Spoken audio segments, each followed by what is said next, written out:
لكل متابعين الشيف دودو، النهاردة هنقدم وصفة طاجن بامية مع رز بالشعرية. هنجيب 600 جرام بامية، نغسلها وننشفها كويس زي ما انت شايفة كده، ونبتدي نقمع البامية بتاعتنا بالشكل ده، زي الطرق اللي كل بتستخدمها كل ستات البيوت. زي ما انت شايفة كده، طاجن البامية ده من أجمل وأطعم طاجن بامية هتاكليه في حياتك. هعملهولك بطريقة جديدة وهتشوفي قدامك. ادي البامية بتاعتنا بعد ما قمعناها، نجيب حلة ونحط مية مغلية كويس، ومعلقة ملح، ومعلقة كبيرة من عصير الليمون، ونضيف البامية بتاعتنا عشان نضمن جودتها وتسويتها. هنطبخها 3 دقايق. الطريقة دي كويسة جدا لو انت هتحفظها في الفريزر لفترة هتخزنيها، وكويسة جدا في الطبخ. بعد كده هنصفي البامية بتاعتنا من المية زي ما انت شايفة كده.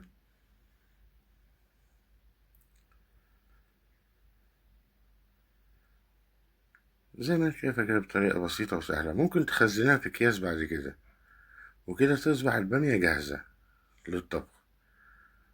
هنحطها على جنب كده شوية، ونجيب اللحمة بتاعتنا.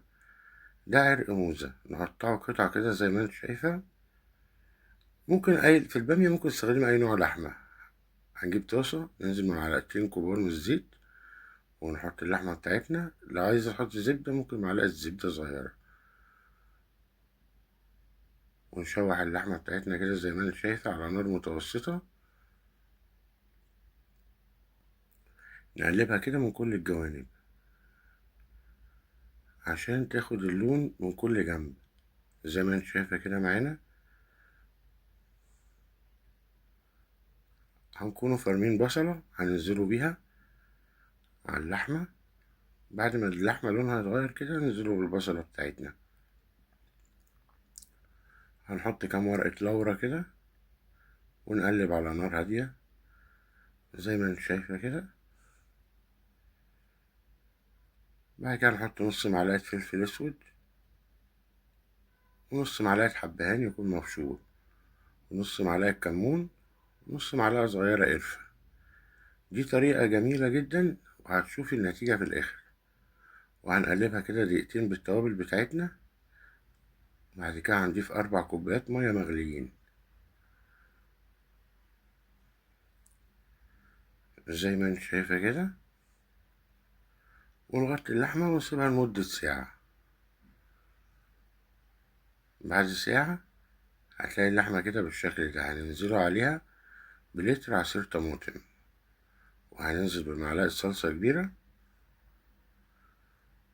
ومعلقة ملح صغيرة كده، ومعلقة سكر صغيرة برضه، وفصين توم يكونوا مهروسين.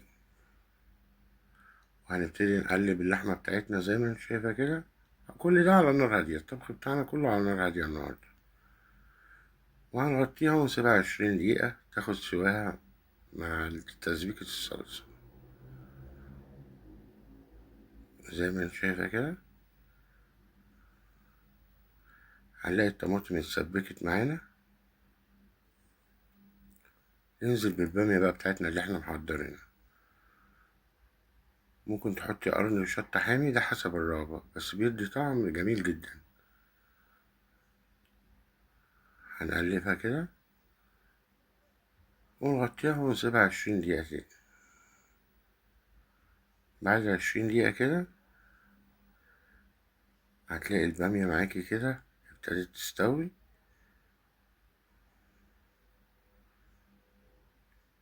واللحمة هتلاقيها دايبة معاكي. نختبروا البامية استوت ولا لأ بشوكة كده زي ما انت هتشوفي. نجسها كده بالشوكة كده. البامية ابتدت تاخد 3/4 سواها. هننزل بيها تاني في الحلة، وهنجيب طاسة هننزل بمعلقة سمنة كبيرة ومعلقة توم مهروس. احنا هنعمله الطشة بتاعتها، هنعمله طشة البامية طعمها روعة. ونقلب 30 ثانية كده التومة بتاعتنا لغاية ما تاخد لون.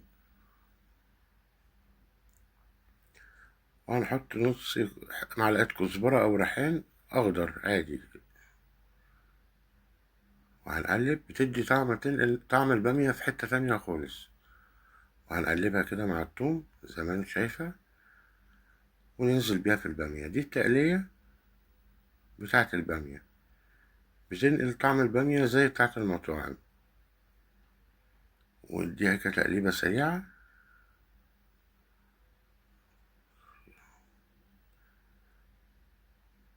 بص هتلاقي كل حاجة متسبكة معاكي والطعم روعة.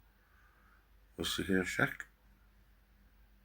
ممكن تقدميها كده مباشرة، يعني من الحلة على طول في أطباق، بس احنا ممكن نحطها في طاجن وندخلها الفرن.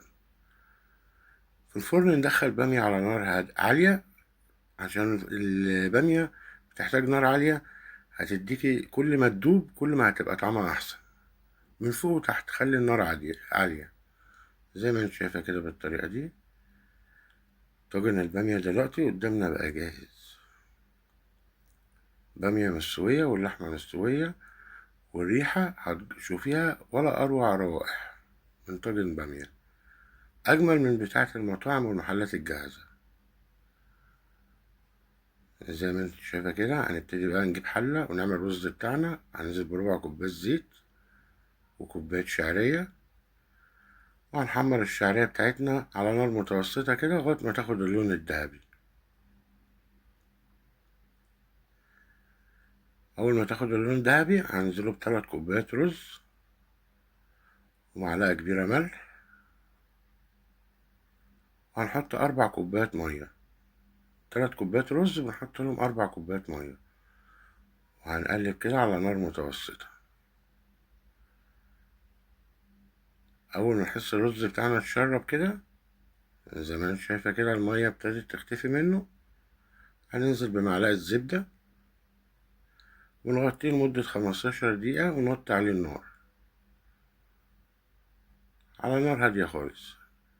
في النتيجة هتلاقي الرز بتاعك مفلفل كده وجميل زي ما انت شايفة كده قدامك. دي من أسهل يعني أسهل وصفة تعملي رز في البيت. رز بالشعرية جميل جدا. أنا عادة بحب الرز البسمتي. هنقدم الطبق بتاعنا كده حبة رز وحبة بامية جنب قطعة لحمة. ممكن تزيني الطبق زي ما انت حابة، قرن فلفل، ورقتين بقدونس، زي ما انت شايفة. لحمة دايبة ورز جميل وبالهنا والشفا.